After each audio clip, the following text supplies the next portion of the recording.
네, 정치가 있는 저녁 정가는 조혜진 국민의힘 의원 그리고 김영배 더불어민주당 의원과 함께 정치권 소식 다뤄보겠습니다. 어서 오세요. 예, 반갑습니다. 안녕하세요. 네. 오늘 국감 2주차였는데 감사원 국정감사는 뭐 예상대로 여야 간의 격전의 장이 됐고요. 시작부터 이제 파행을 거듭했습니다. 오전에 단 하나의 질의도 하지 못했다고 하던데 어떻게 보셨습니까? 그게 오늘 법사위도 문제지만은 우리 국회의 고질병입니다. 제가 볼 때는. 그러니까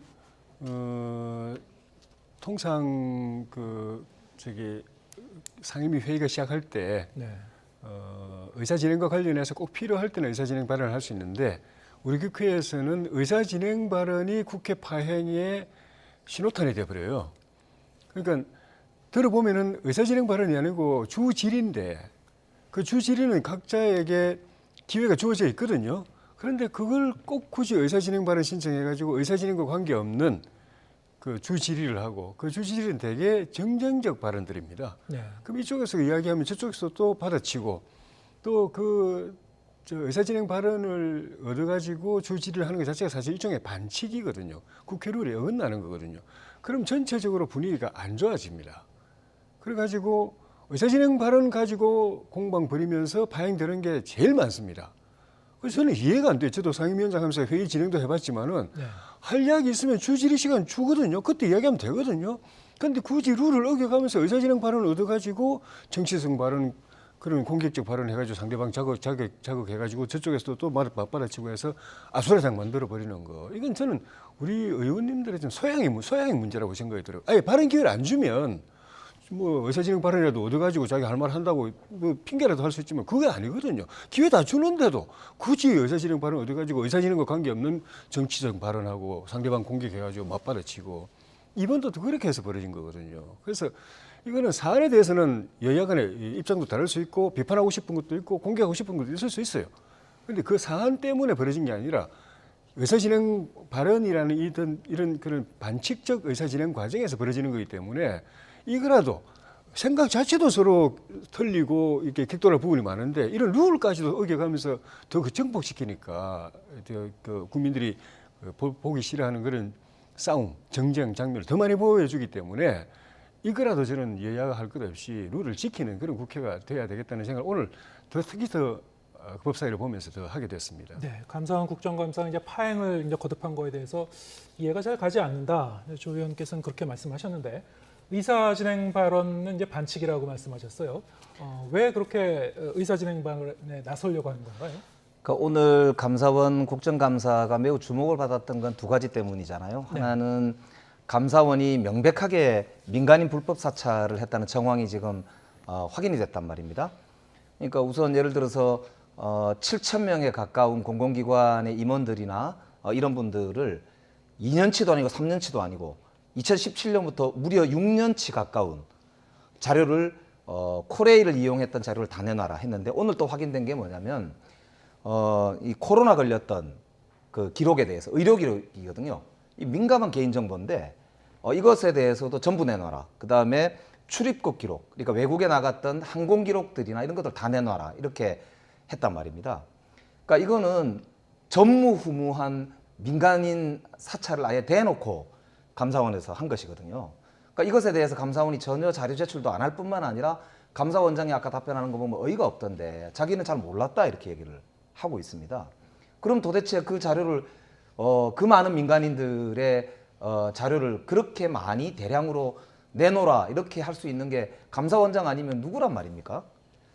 두 번째는 이제 대통령도 말씀하셨던 대로 감사원이 헌법기관으로서 독립기구이기 때문에 감사원의 대통령실이 이렇게 저렇게 업무 관여하는 것은 법적으로 안 맞다 이렇게 말씀하셨단 말입니다. 그런데 감사원 사무총장이라는 사람하고 대통령실의 국정기획수석이 문자를 주고받았는데 오늘 이탄희 의원 질문이나 이런 데 보면 유병호 사무총장이 전혀 답변을 못 하더라고요. 그러니까 이런 걸로 봤을 때 명백하게 기획사정 혹은 하명수사에 가까운 그런 조사를 감사원이 했다는 것에 대해서는 온 국민이 뻔히 아는 내용이란 말입니다. 그런데 모르쇠로 일관하고 자료도 내지 않고 감사원장은 심지어 아까 말씀드린 대로 확인해보지 못했다 이런 답변 태도를 가지고 정상적인 국정감사가 진행이 안 되는 거지 않습니까? 그러니까 이거는 대통령께서도 도스태핑에서 분명히 말씀하셨던 대로 감사원이 독립기관이고 헌법상 독립의 의무가 있기 때문에 대통령실이 이래라 저래라 했으면 큰일 나는 문제거든요.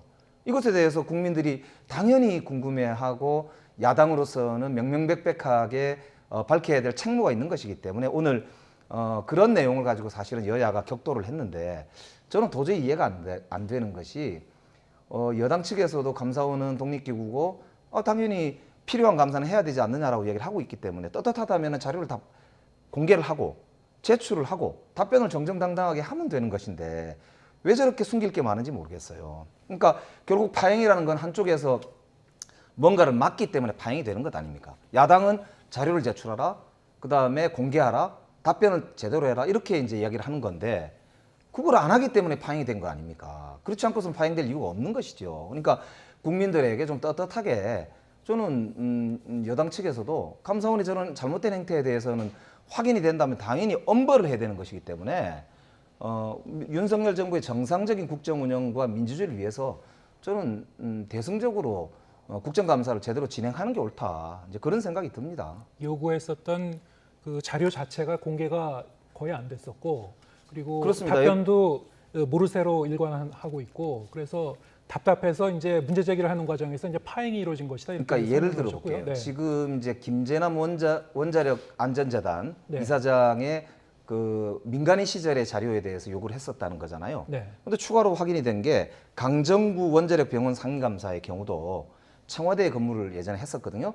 그분의 기록에 대해서도 전방위로 내놓으라고 했다는 거예요. 그때도 민간인 시절이 한 절반 이상이 포함된 기간 동안을 그렇게 내놓으라고 했다는 거거든요. 그리고 이주민 도로교통공사 이사장의 경우도 마찬가지라고 합니다. 그러니까 이분만 있는 게 아니고 그 7,000명이라는 방대한 사람들 내에서는 민간인 시절의 개인정보를 마구잡이로 수집당한 것이거든요. 이거는 명백하게 감사원법도 위반이고 개인정보보호법도 위반이고 명백하게 직권남용입니다. 그렇기 때문에 이 법적인 책임을 피해갈 수 없는 저는 상황이라고 보이는데 감사원에서 이런 국민적인 질타 이런 게 무서우니까 지금 사실은 파행하고 저렇게 질질 끌고 한 거 아니냐 그렇게 생각할 수밖에 없다고 저는 봅니다. 예.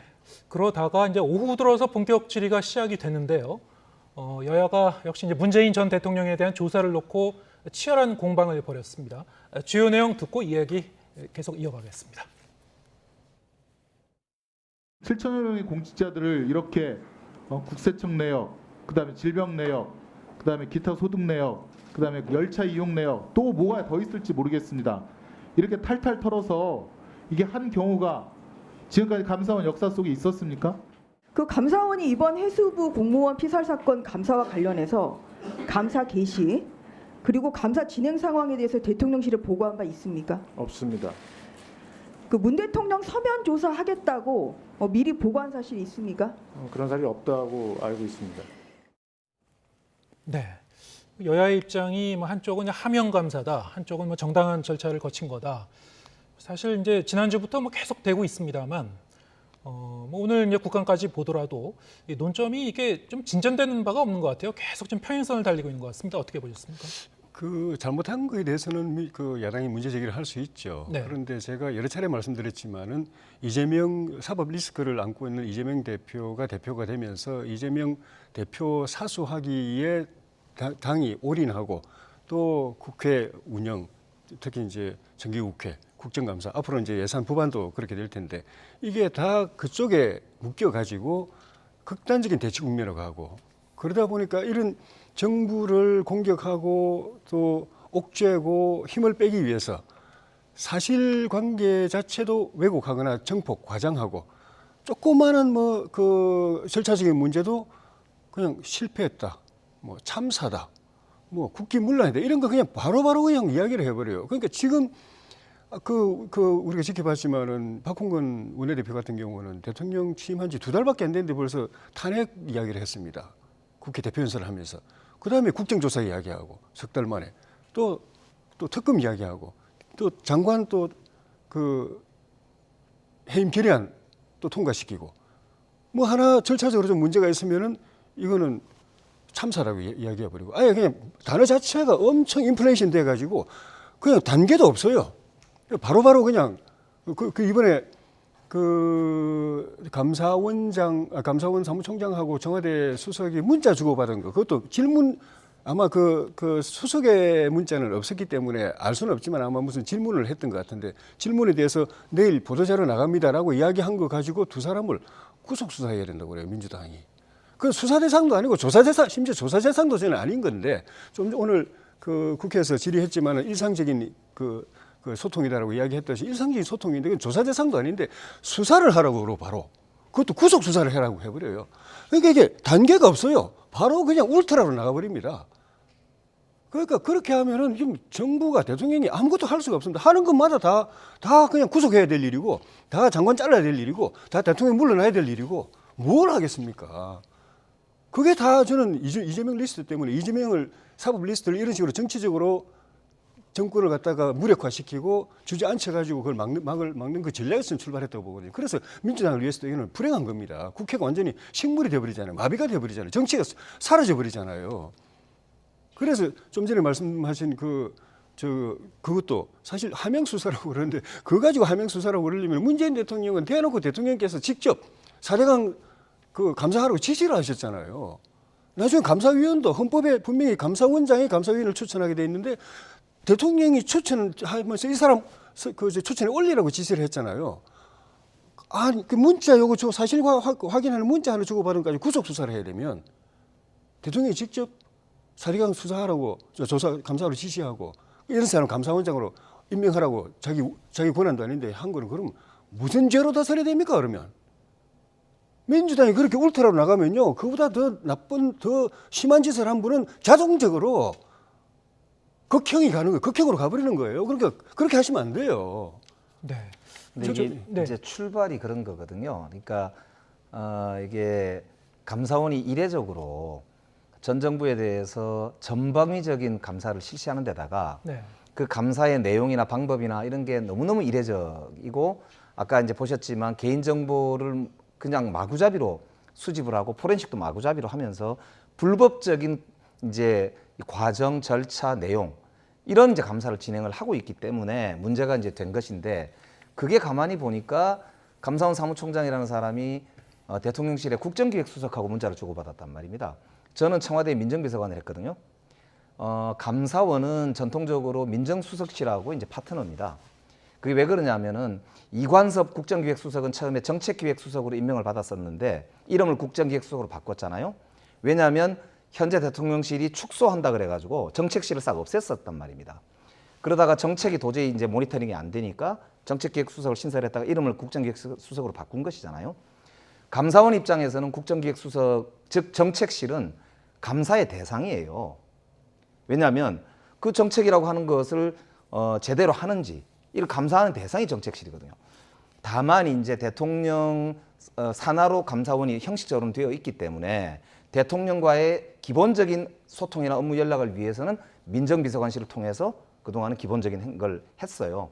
그럼 지금 대통령실은 그게 공직기강 비서관실이라고 보이거든요. 공직기강 비서관실을 통해서 감사원장이 필요한 행정적 연락을 했다고 하면 저는 그거는 일견 뭐 그럴 수 있다고 생각합니다. 그런데 아무런 상관이 없는 데다가 오히려 감사원의 직무 대상, 즉 감사의 대상이 되는 국정기획수석에게 관련해서 보도 자료가 나가고 또 나가고 이 아주 이 비속어 비슷한 말을 썼잖아요. 진짜 제가 감사원 사무총장이 그런 말을 써서 되는지 모르겠지만 아주 이 얕잡아 보면서 말도 안 되는 소리 한다는 식의 이제 보도 자료를 배포한다는 보고를 했습니다. 그걸로 볼 때 얼마나 가까운 관계면은 그런 식의 표현을 가진 문자를 줬겠어요.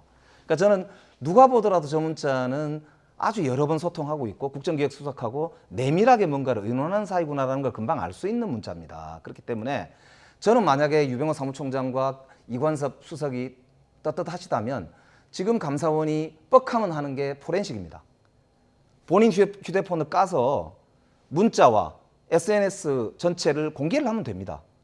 그래서 이관섭 수석하고 우리는 떳떳합니다. 정상적인 업무 관계입니다. 아무런 그런 소위 기획 사정, 하명 수사하고 전혀 관계가 없습니다라는 걸 스스로 증명하면 될 문제거든요. 그런데 거기에 대해서는 이런 방법 없고 아까도 우리 보시면 알겠지만 이탄희 의원 등의 질문에는 오히려 버벅거리면서 답변을 못 한단 말입니다. 그러니까 이런 모습이 국민들이 볼 때는 아무리 봐도 이상하다는 거죠. 그러니까 여당에서도 무조건 아니라고 하지 말고, 물론 야당이 이제 공세를 하면서 말이 이제 아까 말씀하신 대로 국민들 보시기에 혹은 여당이 보시기에 마음에 안 드는 부분이 있을 수도 있습니다. 그런 부분은 조정해 나가기로 하더라도 지금 현재 국민들의 어떤 감정으로 보면은 아니 떳떳하다면 감사원이 남들은 그렇게 닥달하고 막 엄청나게 조사를 하면서 스스로에게 제기되는 문제에 대해서는 저렇게 그냥 모르쇠로 일관하고 저 국정감사가 파행될 정도로 저렇게 대응을 해서 되겠느냐 이 말이에요. 그래서 저는 다시 한번 촉구하지만 대통령실과 감사원이 스스로 결자해지 하시기 바랍니다. 아니면 정말로 큰 문제가 생길 거라는 걸 분명히 경고를 합니다. 예, 알겠습니다. 사실 이 문제는 지금 지난주에 이어 이번 주도 계속되고 있는 그 논쟁이고, 두 분의 말씀 들어보더라도 뭐 팽팽히 이제 대립하고 있기 때문에 저희가 뭐 한 30분 더 논의를 하더라도 끝이 안 날 것 같습니다. 그래서 다음 주제로 좀 넘어가도록 하겠습니다. 한미일 합동 훈련을 둘러싸고 좀 여야의 이른바 이제 친일 공방의 수위가 또 높아지고 있죠. 자, 윤석열 대통령이 이제 출근길에 이와 관련한 그 발언을 오늘 했습니다. 핵 위협 앞에 어떤 우려가 정당화될 수 있냐 이러면서 이게 이제 야권의 이 주장, 야권에서 제기하고 있는 우려를 좀 애둘러 이제 비판한 거 아니냐 뭐 이런 해석도 좀 나오고 있고요. 또 어떻게 들으셨습니까? 대통령으로서는 당연히 그건 옳은 말씀이고요. 네. 이게 옛날에 군사 정권이 이거 그 친북 몰이 가지고 뭐 덕을 봤다고 그 하는 이야기가 있는데, 지금은 거꾸로 야당이 친일 몰이로 장사를 하는 것 같아요. 제가 볼 때는 뭐든지 다 친일 딱지만 붙이면은 그냥 덕 본다고 생각하는 것 같아요. 그러니까 이제는 그게 도를 넘어가지고 국민들도 사실 지난번에 그 위안부 합의 파기하고 그다음에 징용공 그 판결 나고 하면서 그 한일 관계가 얼어붙을 때 민주당이 대통령부터 앞서서 가지고 청와대 민정수석까지 정권의 실세들이 앞서 가지고 중창가 부르면서 반일 선동 몰이하고, 기록에도 민주당 내부 문건에도 반일 캠페인이 선거에 도움된다라고 이야기를 했던 것처럼 전략적으로 그렇게 해서 덕을 봤어요. 그런데 국민들도 내성이 생기거든요. 그 자꾸 겪다 보면은 이게 저항력이 생깁니다. 그 자꾸 똑같은 약도 자꾸 먹으면은 약효가 떨어지듯이 이제 그 점점 안 통하니까 이제 이재명 대표는 아예 극단적으로 가는 것 같아요.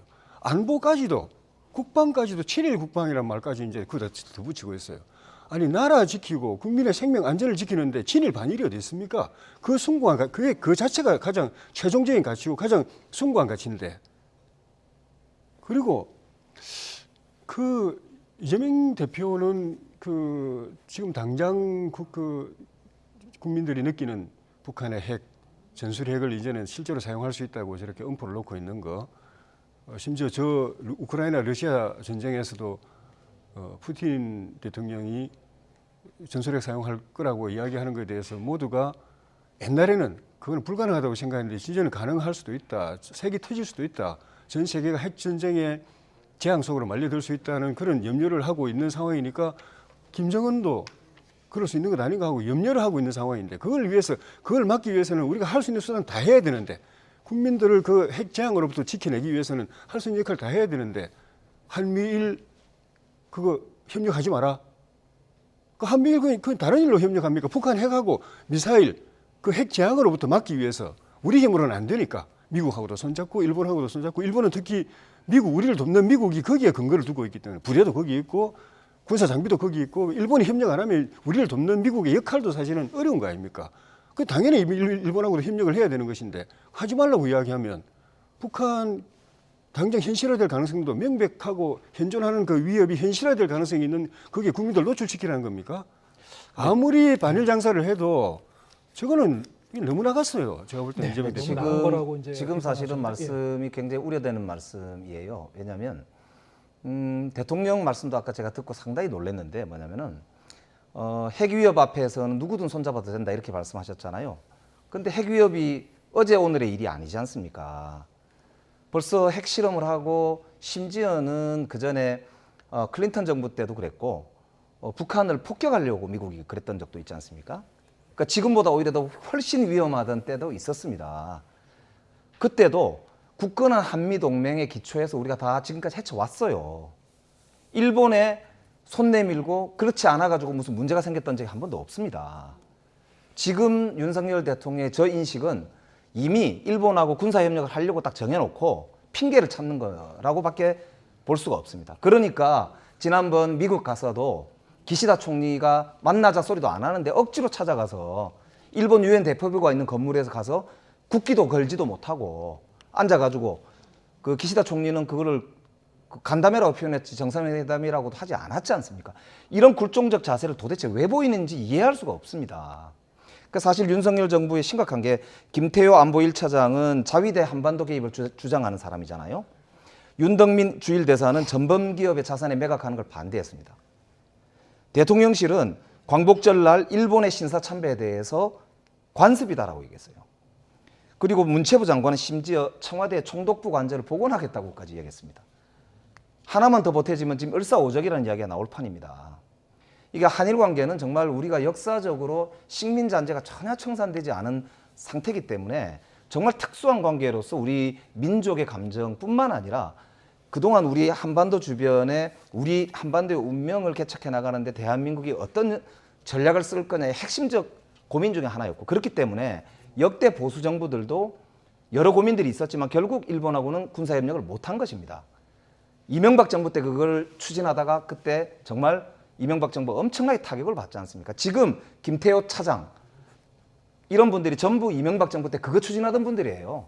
그게 다시 다 지금 들어와서 지금 윤석열 정부의 중심을 잡으면서 다시 이런 일이 벌어지고 있는데 정말 많은 국민들이 우려하고 있습니다. 이 문제는 정말 그냥 친북 몰이 이렇게 해가지고 피해갈 문제가 아닙니다. 그렇기 때문에 이건 한반도의 운명의 주인으로서의 우리 대한민국 정부가 중심을 잡고 굳건한 한미동맹의 기초에서 우리 운명을 스스로 헤쳐나가는 그런 결기를 저는 보여야 된다. 이걸 말씀을 드리고 싶어요. 예, 알겠습니다. 한일 군사 협력은 이번에 하는 게 아니고요. 이미 해왔습니다. 네.